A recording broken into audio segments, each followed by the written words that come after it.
how to lead and manage change. Diagnosis reveals the causes of problems and identifies opportunities for development. We have to create readiness for change. We have to overcome resistance to change.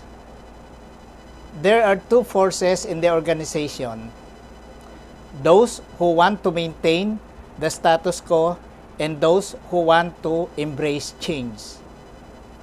We have to create a rainbow coalition and all of them be part of our goal.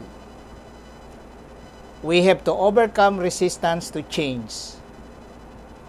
As well, we have to manage the transition or maintain the momentum of change. Thank you.